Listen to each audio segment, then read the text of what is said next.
سامعین السلام علیکم ورحمۃ اللہ وبرکاتہ۔ ریڈیو قطر آپ سے مخاطب ہے۔ سیف الرحمان سے آج کا پہلا نشریہ سماعت فرمائیے۔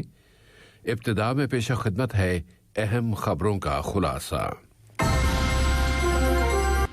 قطر نے سعودیہ میں جدہ کی بندرگاہ میں کھڑے ہوئے آئل ٹینکر پر کیے جانے والے حملے کی سخت مذمت کی ہے۔ قطر اپنے قومی دن کی تمام تر تیاریاں مکمل کر رہا ہے اور صحت کا شعبہ کورونا کے اثرات پر قابو پانے میں مسلسل کامیابیاں حاصل کر رہا ہے۔ قومی دن کی تقریبات کے موقع پر دوحہ میں دنیا بھر کے سفرائے کرام قطری اچیومنٹس کی تعریف اور ستائش کر رہے ہیں۔ قومی دن کے موقع پر قطر آج آسیاد 2030 کی میزبانی پر رائے شماری کے بعد ایک نئے دور میں داخل ہونے کی تیاریاں کر رہا ہے۔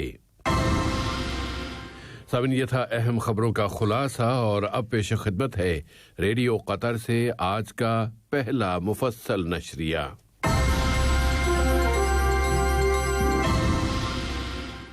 بسم اللہ الرحمن الرحیم۔ صاحب سمو امیر شیخ تمیم بن حمد آل ثانی کے اس تاریخی اعلان کا اب بھی عالمی سطح پر خیر مقدم کیا جا رہا ہے کہ ملک میں اگلے سال اکتوبر کے مہینے میں مجلس شورا کے انتخابات کرائے جائیں گے، اور جمہوریہ ڈومینیکن اب تک کا آخری ملک ہے جس نے اس تاریخ ساز اعلان کا خیر مقدم کیا ہے۔ وزیر مملکت برائے ڈاکٹر حمد بن عبدالعزیز الکواری نے جمہوریہ گنی کے صدر پروفیسر الفا کونڈی کو دوسری مدت کے لیے صدر بنائے جانے کی تقریب میں قطر کی نمائندگی کی ہے۔ گنی کے صدر نے وزیر محترم کا خیر مقدم کیا، اور اس موقع پر وزیر مملکت نے صاحب سمو امیر شیخ تمیم بن حمد آل ثانی کی جانب سے صدر محترم کو خیر سگالی کا پیغام پہنچایا، جس میں ان کی کامیابی اور دونوں ملکوں کے تعلقات کے مزید فروغ کی خواہش کا اظہار کیا گیا ہے۔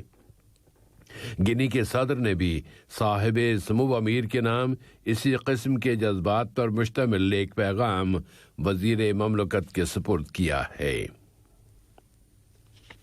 قطر نے سعودی عرب کے شہر جدہ کی بندرگاہ میں کھڑے ہوئے ایک آئل ٹینکر پر کیے جانے والے حملے کی شدید الفاظ میں مذمت کی ہے، اور کہا ہے کہ یہ ایک تخریب کاری ہے اور تمام بین الاقوامی اقدار اور روایات اور قوانین کی کھلی خلاف ورزی ہے۔ اس سے آزادانہ جہاز رانی اور ایندھن کی سپلائی کے امن اور استحکام پر خطرناک اثرات مرتب ہو سکتے ہیں۔ یہاں کی وزارت خارجہ نے اپنے ایک بیان میں قطر کے اس مستقل موقف کو دہرایا ہے کہ وہ تشدد، مجرمانہ کارروائیوں اور تخریب کاری کو مسترد کرتا ہے، خواہ اس کی وجوہات و اسباب کچھ بھی کیوں نہ ہوں۔ اسی طرح قطر نے اپنی وزارت خارجہ کے ایک بیان میں افغان دارالحکومت کابل کے ڈپٹی گورنر کی گاڑی کو نشانہ بنانے والے دھماکے کی بھی سخت ترین الفاظ میں مذمت کی ہے۔ اس دھماکے میں وہ اہلکار اور ان کا ایک ساتھی دونوں جاں بحق اور 2 دوسرے زخمی ہو گئے ہیں۔ بیان میں جاں بحق ہونے والے دونوں افراد کے رشتہ داروں اور افغان حکومت اور عوام سے قطر کی جانب سے تعزیت کا بھی اظہار کیا گیا ہے۔ قومی دن وفاداری، روابط، وحدت اور اس وطن کی قومی شناخت پر فخر و اعتزاز کی اقدار کو راسخ کرتا ہے۔ 18 دسمبر کی مناسبت سے وزیر تجارت و صنعت جناب علی بن احمد الکواری نے صاحب سمو امیر شیخ تمیم بن حمد آل ثانی کے حضور مبارکباد پیش کی ہے۔ انہوں نے کہا ہے کہ صاحب سمو امیر کی ہدایات پر قطر نے بحرانوں سے نمٹنے اور معیشت کی پائیداری کا الہامی نمونہ اور مثال پیش کی ہے، اور اس کی عکاسی یہاں صنعت اور تجارت کے شعبے میں بھی ہو رہی ہے۔ اسی طرح صحت اور ہیلتھ کے شعبے میں قطر کی اچیومنٹس اور کامیابیاں سر چڑھ کر بول رہی ہیں، اور انہی کامیابیوں میں یہ فگر اور نمبر بھی آتا ہے کہ ملک میں اس وبا سے شفا پانے والوں کی تعداد اب 1,38,919 ہو گئی ہے، کہ وزارت صحت عامہ کے اعلان کے مطابق مزید 200 اشخاص اب صحت یاب ہو گئے ہیں، اور مزید 151 اشخاص اس بیماری سے متاثر ہوئے ہیں۔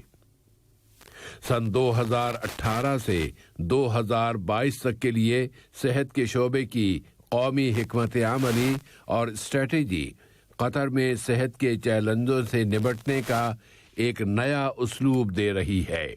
اس میں آبادی کی صحت اور اس کی مکمل سرپرستی پر توجہ مرکوز کی جاتی ہے۔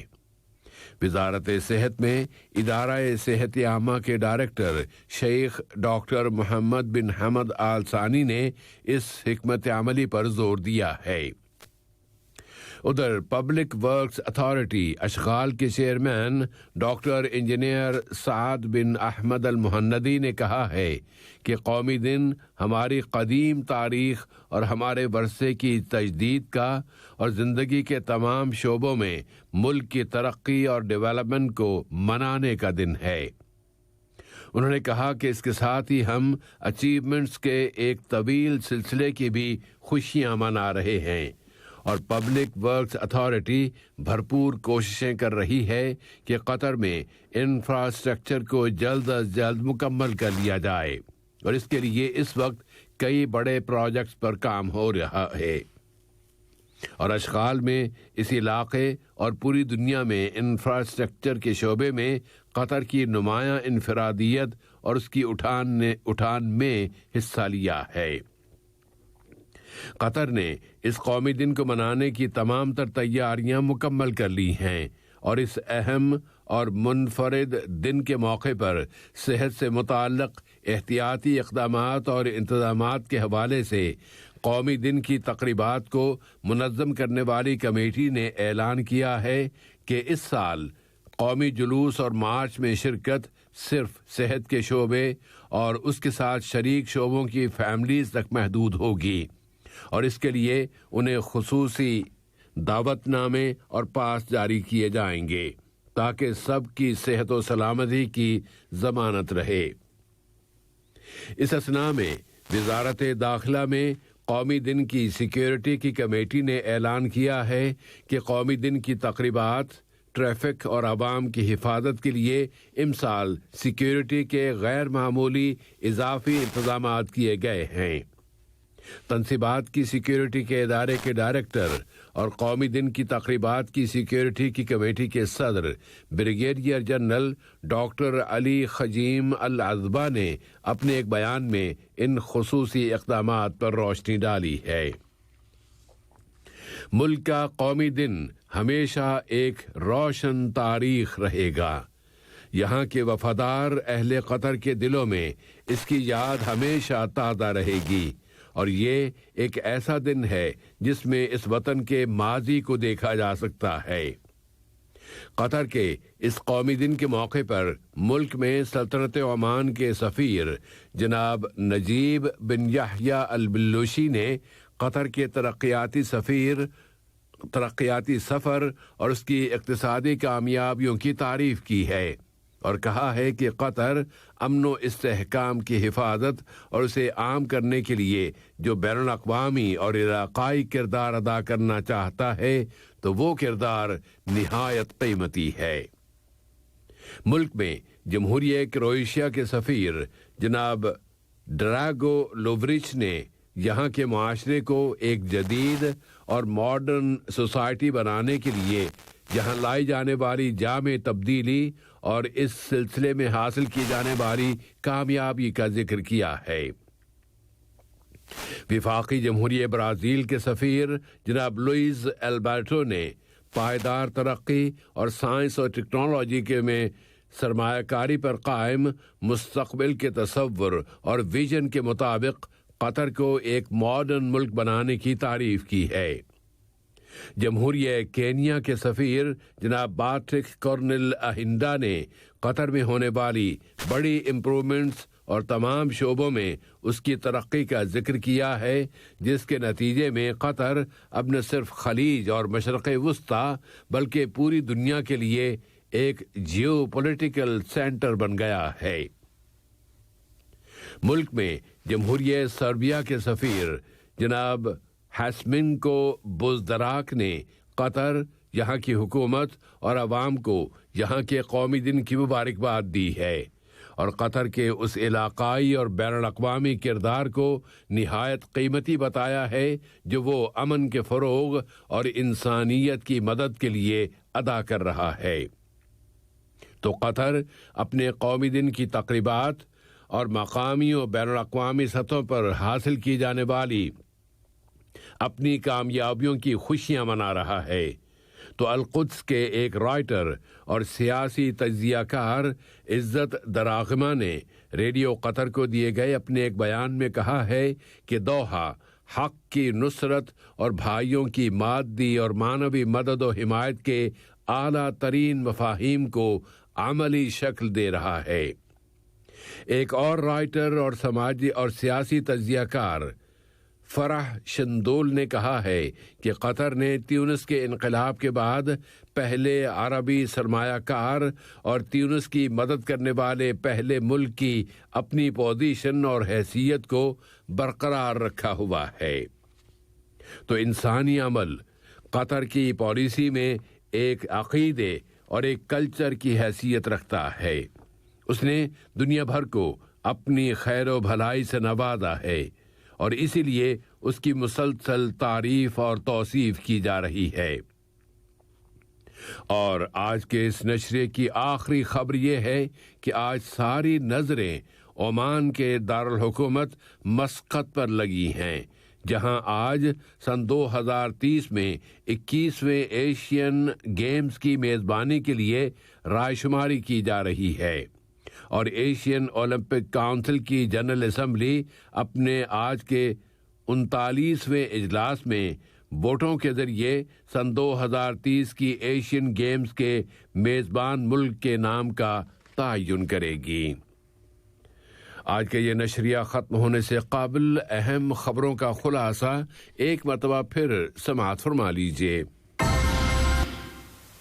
قطر نے سعودیہ میں جدہ کی بندرگاہ میں کھڑے ہوئے آئل ٹینکر پر کیے جانے والے حملے کی سخت الفاظ میں مذمت کی ہے۔ قطر اپنے قومی دن کی تمام تر تیاریاں مکمل کر رہا ہے اور صحت کا شعبہ کورونا کے اثرات پر قابو پانے میں مسلسل کامیابیاں حاصل کر رہا ہے۔ قومی دن کی تقریبات کے موقع پر دوحہ میں دنیا بھر کے سفرائے کرام قطری اچیومنٹس کی تعریف اور ستائش کر رہے ہیں۔ اور قومی دن کے موقع پر قطر آج آسیاڈ 230 کی میزبانی پر رائے شماری کے بعد ایک نئے دور میں داخل ہونے کی تیاریاں کر رہا ہے۔ ریڈیو قطر سے آج کا پہلا نشریہ اپنے اختتام کو پہنچا۔ اگلا نشریہ رات 7:30 بجے پیش کیا جائے گا۔